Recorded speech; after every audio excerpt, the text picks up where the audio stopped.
তো যখন আমরা ল্যান্ড করি ঢাকায়, তখন একটা পরিচিত দৃশ্য দেখা যায়। এই দৃশ্য বাংলাদেশের অন্য কোনো জায়গায় দেখা যায় না। পার পাবে না ইনশাআল্লাহ, কোন মাজলুমের চোখের প্রাণে বৃথা যাবে না, কারণ কিয়ামতের দিন আছে। এটা হচ্ছে মাজলুম। আসসালামু আলাইকুম সুপ্রিয় দর্শক বৃন্দ, আপনাদের সকলকে আন্তরিক শুভেচ্ছা ও স্বাগত। আমরা সকলেই জানি ইসলাম হচ্ছে একটি পূর্ণাঙ্গ জীবন ব্যবস্থা, আর এই দিনের মাধ্যমেই আমরা জানতে পারি বা শিখতে পারি কিভাবে কথা বলতে হয়, কিভাবে চলতে হয় এবং কিভাবে আল্লাহর সন্তুষ্টি অর্জন করতে হয়। আশার দিন আর জালেমের জন্য হতাশার দিন। কিয়ামতের দিন না থাকতো তাহলে সমস্ত খুনি, ব্যভিচারী, ধর্ষণকারী, জালেম, ফাসেক, আল্লাহদ্রোহী সবাই পার পেয়ে যেত না। আল্লাহ পাক পার দিবেন না বলেই কিয়ামতের দিন রেখেছেন। ছোটবেলায় আমরাও মনে করতাম যে মানুষের জন্ম নিয়েছে, কি ভুলটা করলাম, হিসেব নিকেশ, জান্নাত জাহান্নাম, কত সমস্যা। যত দিন যাচ্ছে বুঝতে পারছি যে ভাগ্যিস কিয়ামতের দিন বলে একটা দিন আছে, না হলে জালেমের এই জুলুমের কোনো বদলা হতো না, আর মাজলুম তার অধিকার ফিরে পেত না। তো 50,000 বছরের সমান ওই দিন মানুষ অস্থির হয়ে যাবে এই কারণে বিচার শুরু হচ্ছে না কেন। একবার আদম আলাইহিস সালামের কাছে দৌড় দিবে, একবার নবী নূহ, একবার মূসা, একবার ঈসা, একবার ইব্রাহিম, সবাইকে রিকোয়েস্ট করবে মানুষ দলে দলে গিয়ে যে আল্লাহকে বলেন অ্যাটলিস্ট বিচারটা যেন শুরু করেন। অপেক্ষা করা কাজটা কষ্টকর না ভাই? কারোর জন্য অপেক্ষা করা কষ্টকর না? অপেক্ষা করতে করতে ঘামে একদম গলা পর্যন্ত ডুবে যাবে। আল্লাহ পাক হেফাজত করুন আমাদেরকে। ওই 7 শ্রেণীর মানুষের মধ্যে আল্লাহ পাক আমাদেরকে আশ্রয় দান করুন, আল্লাহুম্মা আমিন। এরপরে যেটা বলছিলাম যে এই 50,000 বছরের সমান দিনে একজন ব্যক্তি আপনার আমার জন্য সুপারিশ করবে, তার নাম কি? এবার হাত উঁচু করেন, কতজন আপনাদের মধ্যে ওই ব্যক্তির সাল্লাল্লাহু আলাইহি ওয়াসাল্লাম তার জীবনী পড়েছেন জীবনে একবার? অনেস্টলি বলবেন, সততার সাথে হাত নামান। এবার চিন্তা করেন, এই যে আমরা স্লোগানগুলো দেই যে আল কোরআনের আলো ঘরে ঘরে জালো, নারায়ে তাকবীর, আল্লাহু আকবার, স্লোগান দেই না অনেক? বাস্তবতা স্লোগানের মধ্যে পার্থক্য নাই? যখন আপনি দেখবেন প্রতিটা যুবক বা প্রত্যেক ব্যক্তি আমাদের সমাজের মধ্যে নবী সাল্লাল্লাহু আলাইহি ওয়াসাল্লামের জীবনী সম্পর্কে ভালো ধারণা রাখে, কুরআনুল কারীম মাশাআল্লাহ তেলাওয়াত করতে জানে, কোরআনের অর্থ বোঝার চেষ্টা করে, মাশাআল্লাহ হকপন্থী আলেম ওলামাদের কাছে যায়, আত্মশুদ্ধি অর্জন করে, হালাল খায়, পারিবারিক আদর্শ সুন্দর করে গড়ে তোলার চেষ্টা করে, ন্যায়ের পথে থাকে, অন্যায় করে না, তখন অটোমেটিকলি কোরআনের আলো ঘরে ঘরে জ্বলবে না? তাহলে মূল কাজটা কি? আইওয়াশ এবং শোডাউন করা, না মূল কাজ করা? মূল কাজটা কি? আমরা কিন্তু মূল কাজটা করতে চাচ্ছি না, বা মূল কাজটাকে আমরা ততটা গুরুত্ব দিচ্ছি না যতটা যৌগিক বিষয়গুলোকে গুরুত্ব দিচ্ছি। আর এই কারণে দীর্ঘদিন থেকে দেখছি যে উম্মার অবস্থা মোটামুটি অপরিবর্তনীয় আছে, বরং দিন দিন ডে বাই ডে আস্তে আস্তে অধঃপতন হচ্ছে। আপনি হয়তো প্রশ্ন করতে পারেন আমার দিকে আঙ্গুল তাক করে, কে বললো আপনাকে অধঃপতন হচ্ছে? আমরা তো দেখছি উন্নতি, অগ্রগতি আর প্রগতি। আমি বিনয়ের সাথে বলবো আর 10টা থেকে 20টা বছর অপেক্ষা করেন। 5 বছর আগে বিনয়ের সাথে বলেছিলাম যে 10 বছর অপেক্ষা করেন, কাগজের টাকা বলে কিছু থাকবে না। আস্তে আস্তে সোসাইটি ওইদিকে যাবে, এবং এগুলো কোনোটাই অ্যাক্সিডেন্টলি অটোমেটিকলি হচ্ছে না, এর পিছনে একটা মাস্টার মাইন্ড কাজ করছে। পুরো বিশ্বের পিছনে একটা মাস্টার মাইন্ড কাজ করছে। একটা সভ্যতা চাচ্ছে সারা বিশ্বের মানুষ ওর দাস হয়ে থাক, এবং তাদের এক একটা এজেন্ডা আস্তে আস্তে বাস্তবায়িত হচ্ছে। এবং মাশাআল্লাহ আমরাও হালুয়া রুটি এবং সেমাই খাচ্ছি, মাশাআল্লাহ আমরাও খাচ্ছি খোরমা, জিলাপি, হালুয়া, রুটি, সেমাই, এগুলো আমরাও খেয়ে যাচ্ছি মাশাআল্লাহ। আল্লাহ পাক আমাদের হৃদয়ের চোখগুলো যেন খুলে দেন, আল্লাহুম্মা। ক্যাশলেস সোসাইটি চায় তারা, ক্যাশলেস সোসাইটি, মানে সোসাইটির মধ্যে কোনো ক্যাশ থাকবে না, ডিজিট থাকবে, খালি ডিজিট। খালি কলা কিনবেন, আপনি 40 ডিজিট পাস করে দিবেন, কলাওয়ালা 40 ডিজিট পেল, ওর দরকার এখন ধরেন মাছ, ও 40 ডিজিটের মাছ কিনবে। মাছওয়ালার দরকার মনে করেন চাল, ও 40 ডিজিটের চাল কিনবে। ডিজিট ঘুরবে, খালি সংখ্যা খালি ঘুরতে থাকবে হাত থেকে হাত। এমন একটা মানি আপনাদেরকে দিবে, এমন একটা মুদ্রা দিবে আপনাদেরকে, যে মুদ্রা ধরতেও পারবেন না, পকেটেও রাখতে পারবেন না। এখন তো ধরতে পারেন, পকেটে রাখতে পারেন, একটা সময় আসবে মুদ্রা ধরতেও পারবেন না, পকেটেও রাখতে পারবেন না। এবং এগুলোর মান তারা নিয়ন্ত্রণ করবে। যখন দেখবে যে আপনার মধ্যে তাওহীদ বেশি আছে, ইসলামের চেতনা বেশি আছে, দ্বীনের ফিকির বেশি, ইসলাম ইসলাম করছেন, আপনার মান কমে যাবে টাকার।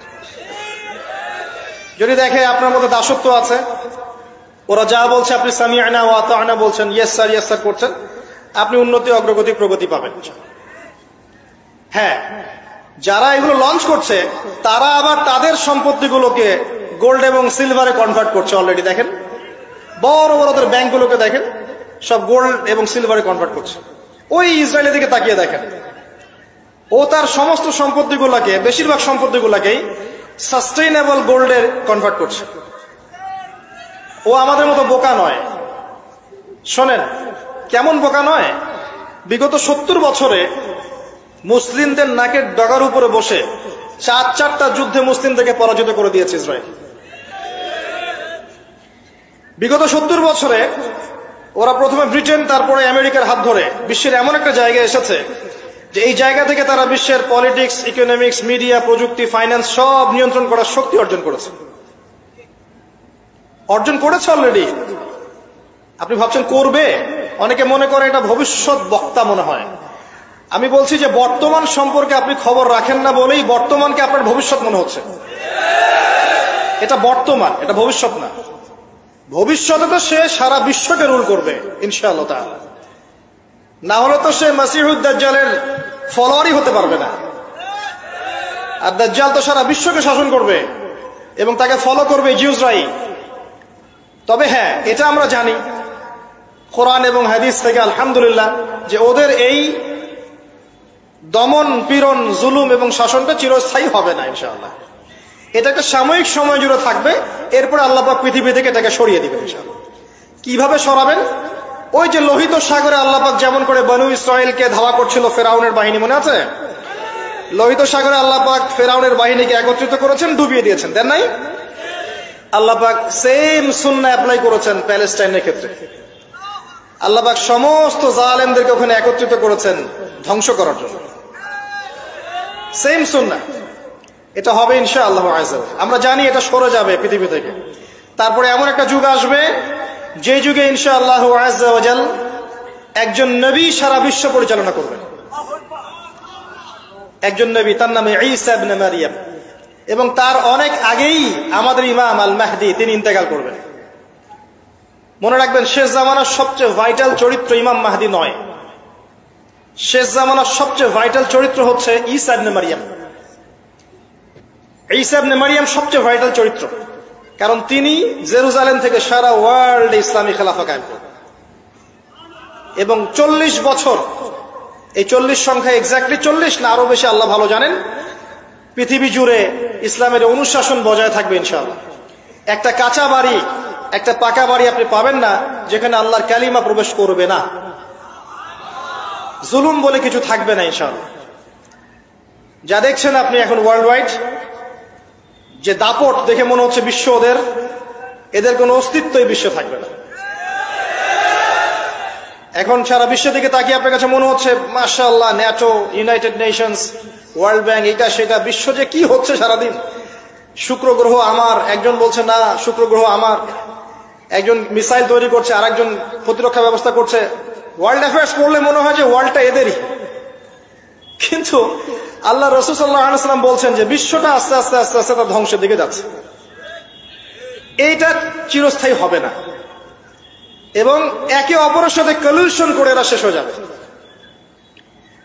মুসলিমদের উপর দমন পীড়ন যেমন বাড়বে, ঠিক একইভাবে আল্লাহ রাব্বুল আলামিন মুহাম্মদ সাল্লাল্লাহু আলাইহি ওয়াসাল্লামের বংশধরদের মধ্য থেকে একজন ইমামকে বের করে নিয়ে আসবেন। তিনি ইনশাআল্লাহ আযza ওয়া জাল্লা মুসলিমদেরকে নিয়ে এই জুলুমের বিরুদ্ধে দাঁড়িয়ে যাবেন। পরে যখন মাসিহুদ দাজ্জাল বের হবে তাকে তিনি হত্যা করতে পারবেন না, কারণ তাকে এত বেশি ক্ষমতা দেওয়া হবে যে মুসলিমরা তার সাথে পেরে উঠবে না। তখন আল্লাহ পাক ঈসা ইবনে মারইয়ামকে পাঠাবেন, সবচেয়ে ভাইটাল ক্যারেক্টার, এবং তিনি এই প্যালেস্টাইনের বাবে লুদ নামক জায়গায় মাসিহুদ দাজ্জালকে হত্যা করবেন ইনশাআল্লাহু আযজা ওয়া জাল্লা। আমাদেরকে বিশ্ব নেতারা এখন বোঝায় যে বিশ্বের শেষ নাই, এই পৃথিবী জয় করার পর আমরা মঙ্গলে গিয়ে থাকবো, তারপর শুক্রে, তারপর শনিতে, তারপর বৃহস্পতিতে, তাই না? মাইন্ডসেটটা এমন তৈরি করেছে না? কিন্তু বাস্তবতা হচ্ছে এই মহাবিশ্বই ধ্বংস হয়ে যাবে। এই পৃথিবী তো ধ্বংস হবেই, মহাবিশ্ব ধ্বংস হয়ে যাবে। তবে পৃথিবী ধ্বংসের আগে আল্লাহ পাক ঈসা ইবনে মারইয়ামের হাতে সারা বিশ্বে ইসলামী খেলাফা কায়েম করবেন ইনশাআল্লাহ। মাঝখানে একটা সময় আপনাকে পার করতে হবে। কত বছর? ননসেন্স প্রশ্ন, যে ভাই কত বছর, 100, 200, 500, আল্লাহ ভালো জানেন, আমরা জানি না এবং জানার কথাও না। কেউ যদি বলে এত সাল, সে নিশ্চিত কাযযাব, একজন মিথ্যাবাদী। এবং এটা একটা অহেতুক কথা, এত সাল, এত বছর পর, এটা আমরা বলতে পারবো না। কিন্তু এতটুকু বলতে পারবো যে পৃথিবী চিরদিন এভাবে থাকবে না। ওয়ার্ল্ডে এখন যা দেখছেন এগুলো চিরস্থায়ী হবে না। আস্তে আস্তে আস্তে আস্তে রাত যত গভীর হবে, ভোর তত কাছাকাছি আসবে। এবং এই পুরো বৈশ্বিক জুলুম, ফাসাদ, আপনার জেনা, আপনার পর্নোগ্রাফি, আপনার মাদক, সুদ, জুলুম, অত্যাচারের মধ্যেও দেখবেন প্রত্যেকটা জায়গায় জায়গায় আল্লাহ পাক কিছু না কিছু আল্লাহর বান্দাকে রেখে দিবেন। এবং আমার বিশ্বাস তাদের বেশিরভাগই হবে যুবক শ্রেণী। এটা আমার মত, আল্লাহ ভালো জানেন, আমার মনে হয় যে বেশিরভাগই হবেন যুব সমাজ। এবং আমার কাছে একটা দলিল আছে কেন মনে হয়, কারণ আসহাবুল কাহফ যারা ছিলেন তারা যুবক ছিলেন। প্রত্যেক যুগে যুগে আসহাবুল কাহফ থাকবেন ইনশাআল্লাহ তাআলা। তাদের হাতেই আল্লাহ পাক ইনশাআল্লাহ তাআলা এই দিনটাকে আমানত হিসেবে রাখবেন। উলামায়ে কেরাম তাদেরকে এগিয়ে নিয়ে যাবে। আস্তে আস্তে দেখবেন পরবর্তী জেনারেশনের পতাকা তারা বহন করবে ইনশাআল্লাহ। এখন যে কথাগুলো বলতে এতগুলো কথা বললাম, যে যখন আল্লাহ পাক মহাবিশ্ব সৃষ্টি করেছেন 6 দিনে, তখন মানুষের কোনো অস্তিত্ব ছিল না। ছিল? কোনো অস্তিত্ব ছিল না, মানুষের অস্তিত্বই ছিল না। সূরা দাহর পড়েন 1 নম্বর আয়াত, আল্লাহ পাক বলছেন হাল আতা আলাল ইনসান হিনুম মিনাদ দাহরি লাম ইয়াকুন শাইআন মাযকুরা। মানুষের উপর একটা সময় চলে গেছে যখন মানুষ কোনো আলোচ্য বিষয় ছিল না। এখন সারা ওয়ার্ল্ডের দিকে তাকালে মনে হয় যে মানুষই সবকিছু, তাই না? অথচ মানুষের বাইরে যে একটা জাতি আছে, জিন জাতি, এটাকে বিশ্বাসই করে না মানুষ। মানুষের আশপাশে ঘুরছে ফেরেশতারা, মানুষ বিশ্বাসই করে না। আল্লাহ পাক আছেন আরশে আজিমে, তার উপরে, মানুষ বিশ্বাসই করে না যে আল্লাহ বলে কেউ আছে। মানুষ মনে করে বিগ ব্যাং থেকে সব সৃষ্টি হয়েছে।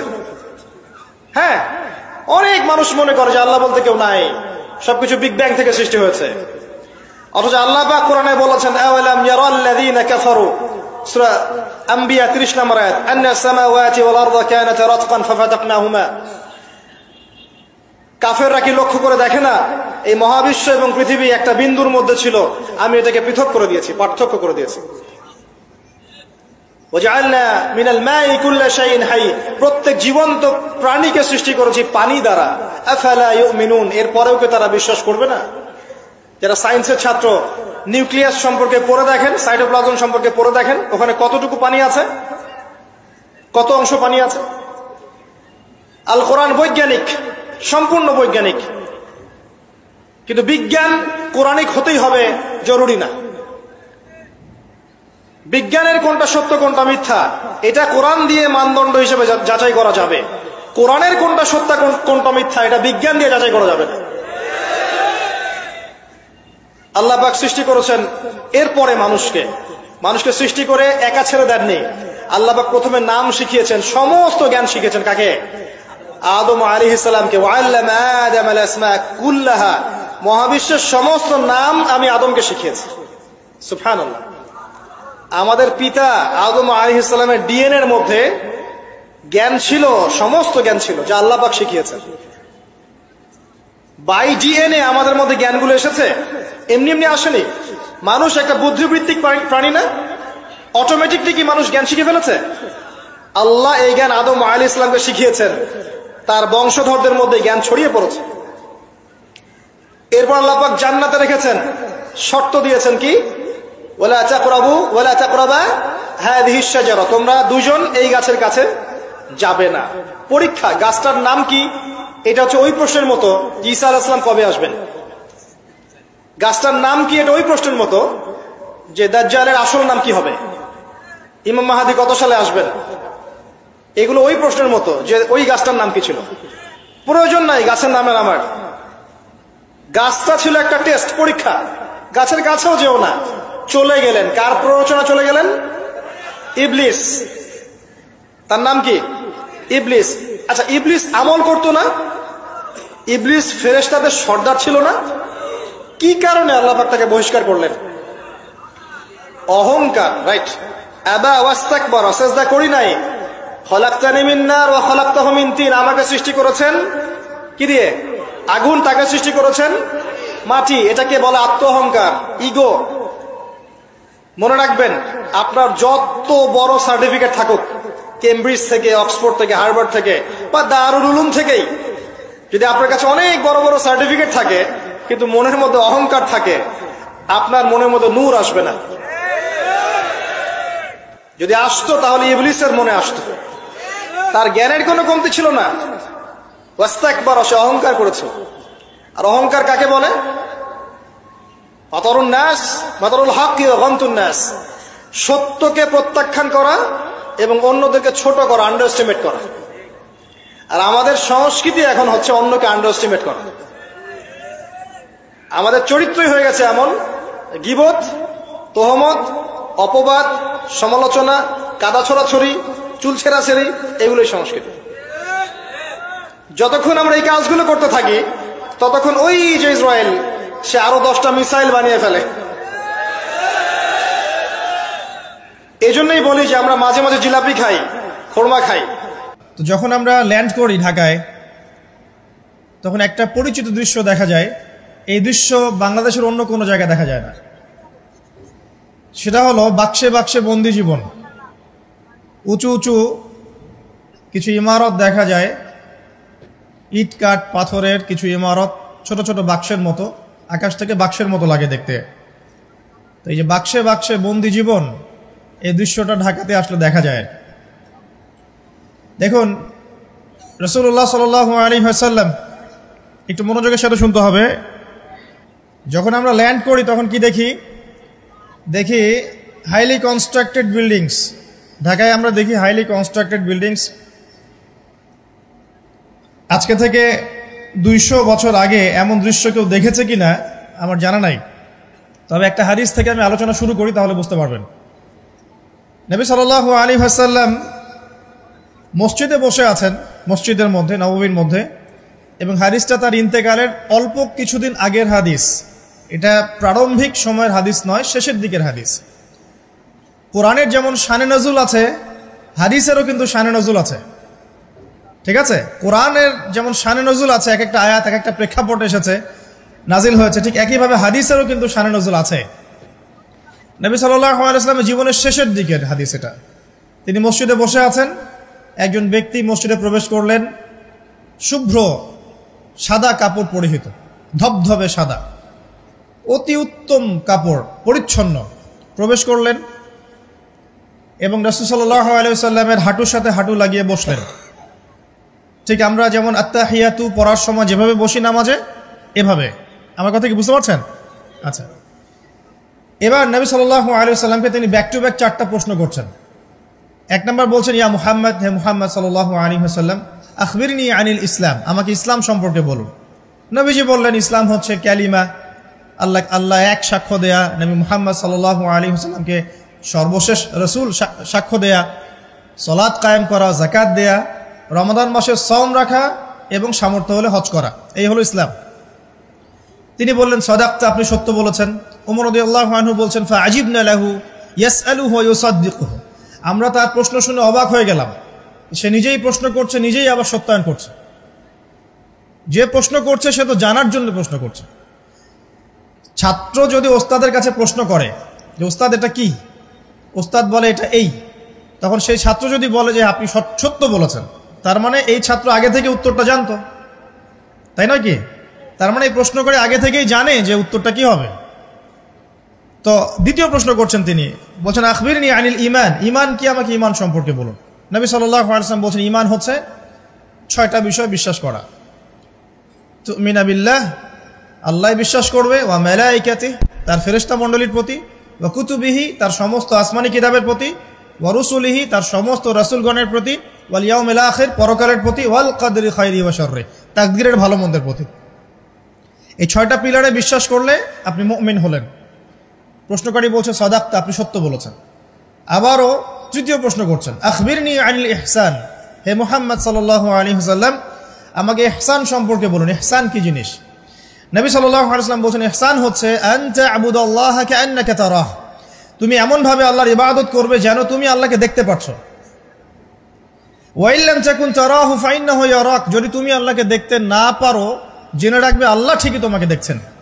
এই আল্লাহ কনসিয়াসনেসের নাম হচ্ছে ইহসান। কি নাম? ইহসান। ইসলামের ভিত্তি পেলাম 5টা, ইমানের কয়টা পেলাম? 6টা।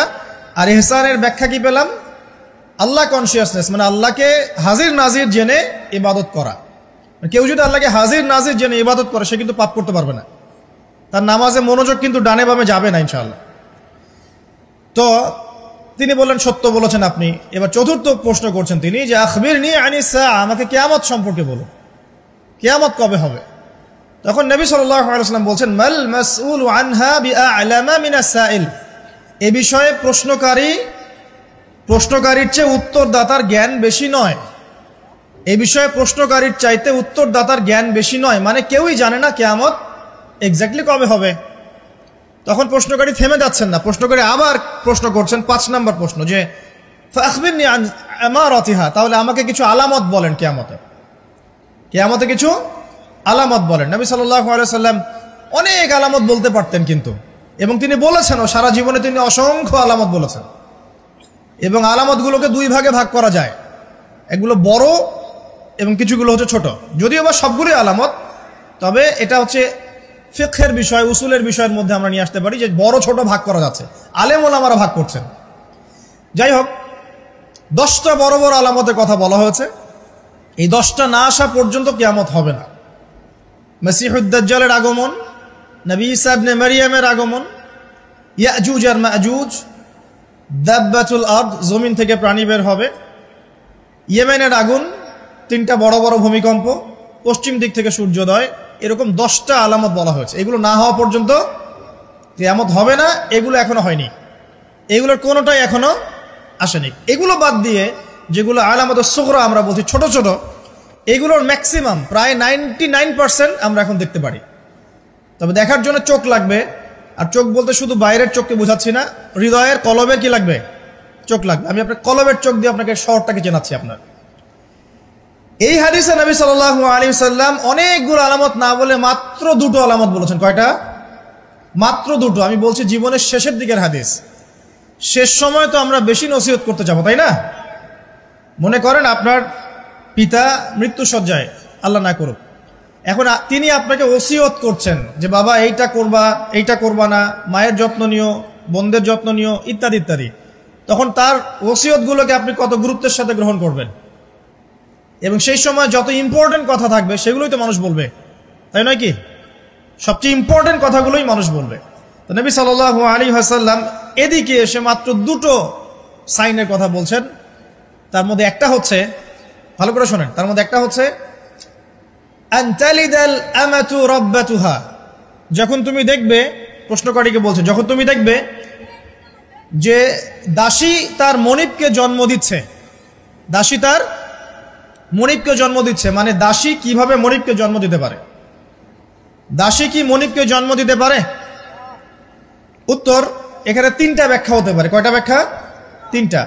এছাড়াও আরো ব্যাখ্যা হতে পারে, হয়তো আল্লাহ পাক সেটা আমাদের জেহেনে হয়তো এখনো দেন নাই, হয়তো এমন কেউ আসবে পরবর্তী জেনারেশন, তারা হয়তো আরো ব্যাখ্যা করতে পারবে।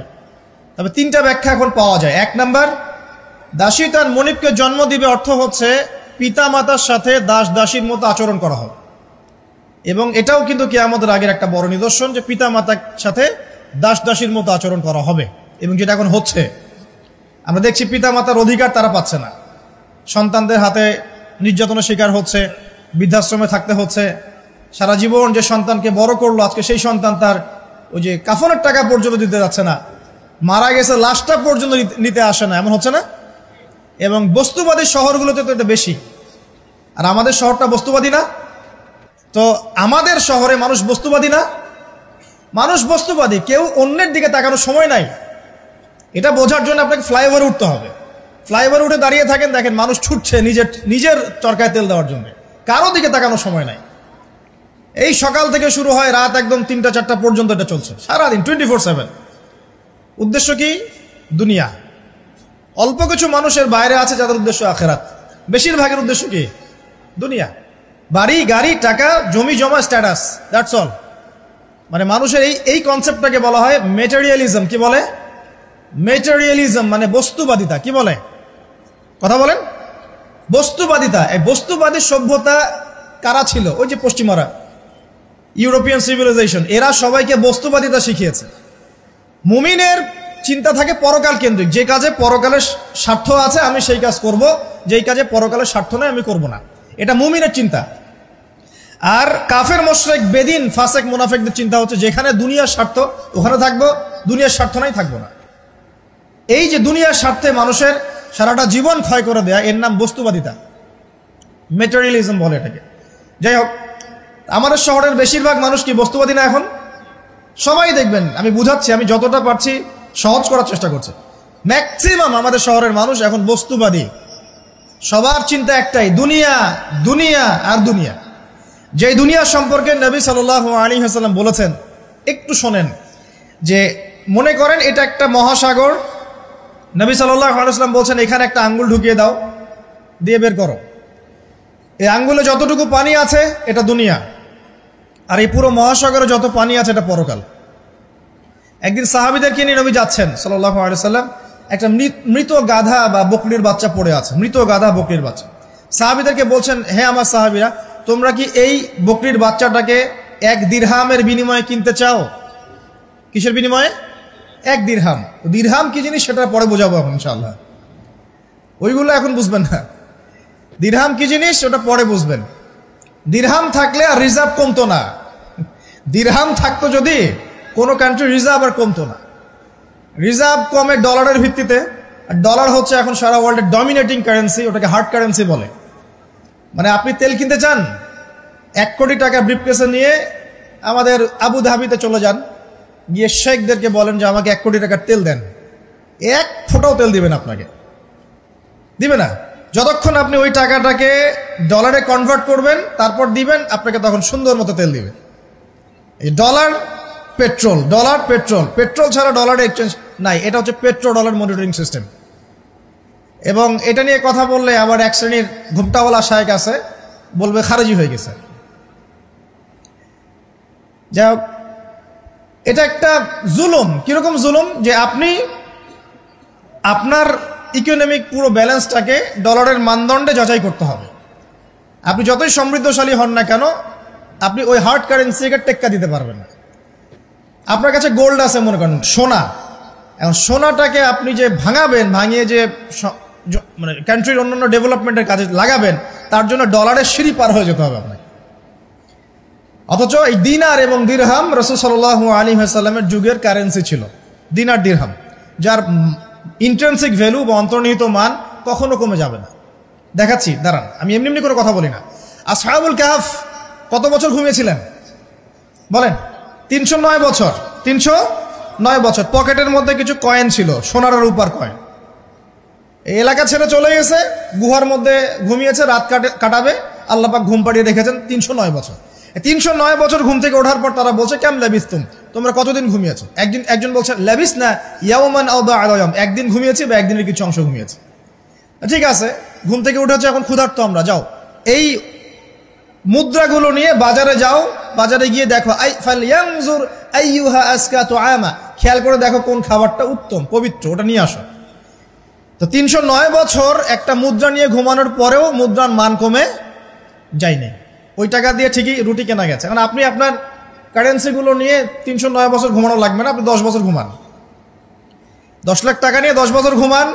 10 লাখ টাকার মান যদি 9 লাখ টাকায় না নেমে আনছে, তাহলে আমি নাম বদলাই ফেলাবো না।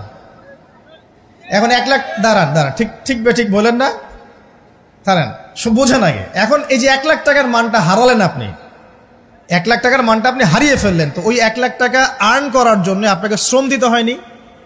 আপনার মাথার ঘাম পায়ে ফেলতে হয়েছে না? তাহলে আপনার শ্রমটা গেল কোথায়? তাহলে কেউ আপনার শ্রমটা লুটে পুটে খেয়ে ফেললো। যেহেতু আপনার কারেন্সির মানটা ডলার বেসড, এই কারণে ওই মনিটরিং সিস্টেম যারা চালায় ওরা আপনার এভাবে করে শ্রমটাকে সিজ করে ফেলে দেবে। আর আমি যদি আপনাকে আমার ফার্মে কাজ করাই, কাজ করিয়ে সারাদিন কাজ করানোর পরে আপনাকে কোনো পারিশ্রমিক না দেই, শ্রমের কোনো মূল্য না দেই, আপনি আমাকে জালেম বলবেন না? বলবেন কি না? ঠিক এই কারণে আমরা বলছি এই মনিটরিং সিস্টেমটাই জুলুম। আর নবীজি বলছে দিনারের কথা বলছেন, দিরহামের কথা বলছেন। এটা যদি আপনার পকেটে থাকতো 309 বছর কেন 1000 বছর পর উঠলে ওটার মান সেটাই থাকবে, কমতো না। এই হলো ইসলামিক কারেন্সি। এটা নিয়ে কথা বললে আবার এক শ্রেণীর ঘুমটাওয়ালা শায়েখ আছে, কিছু সত্য কথা ওরা হজম করতে পারে না। তখন দেখা যায় যে একটা ফতোয়া দিবে, এ খারেজি হয়ে গেছে, ফাইজলামি পাইছে আর কে খারেজি একটু বলে নেই। খারেজি আকীদাটা কি আসলে? খারেজি আকীদা হচ্ছে কোনো ব্যক্তি যদি অন্য কোনো মুসলমানকে যদি কবিরা গুনাহ করার কারণে কাফের মনে করে। কথা বোঝেন? আপনি সুদ খেয়েছেন বা ঘুষ খেয়েছেন বা জেনা করেছেন, এগুলো কবিরা গুনাহ। এখন আমি যদি বলি যে সুদ ঘুষ জেনা করার কারণে আপনি কাফের হয়ে গেছেন, আপনাকে হত্যা করা জায়েজ, তাহলে আমি খারেজি। বুঝতে পারছেন কথা? কিন্তু আমি কি কখনো এরকম করে কথা বলেছি? এই যে মনিটরিং সিস্টেম নিয়ে কথা বললাম, এর সাথে কবিরা গুনার কি সম্পর্ক আর খাওয়ারিজমের কি সম্পর্ক? আবার কোনো কোনো ক্ষেত্রে দেখা যায় যে পলিটিক্যাল সমালোচনা করলে খারাজি টাইটেল দিয়ে দিবে। ওই যে বললাম আমাদের শেখদের কাছে যান মিডল ইস্টের, গিয়ে আপনি দেন, টাকা দেন, তেল দিবে না, ডলার না দিলে বলবে এই যে এন্টি মিডল ইস্ট কথা বলেছে, অতএব সে খারিজ হয়ে গেছে। আমি আপনাকে একটা এক্সাম্পল দিই, শোনেন, বোঝেন কথাগুলো বোঝেন। ইয়াজিদের নাম শুনেছেন? ইয়াজিদ ভালো শাসক ছিল না খারাপ শাসক ছিল? তার আমলে হুসাইন রাদিয়াল্লাহু আনহুর শাহাদাতের ঘটনা ঘটেছে, হাররার যুদ্ধ ঘটেছে, সে মদিনা আক্রমণ করেছে, মক্কাও আক্রমণ করেছিল, ম্যাসাকার করেছে। বহু সাহাবী তার এই শাসন মেনে নেয় নাই। তার মধ্যে একজন হচ্ছে আব্দুল্লাহ বিন জুবাইর রাদিয়াল্লাহু আনহু, জুবাইর ইবনে আওয়াম রাদিয়াল্লাহু আনহুর ছেলে। তার অনুসারী অনেক সাহাবী ছিলেন। আর আমাকে বলেন, ইয়াজিদ যখন মক্কা মদিনা আক্রমণ করছিল বা তার সেনাবাহিনীরা যখন ইমাম হুসাইনকে কারবালার প্রান্তরে শাহাদত দিচ্ছে বা আক্রমণ করছে তার সপরিবারে, এখন যে সাহাবীরা তার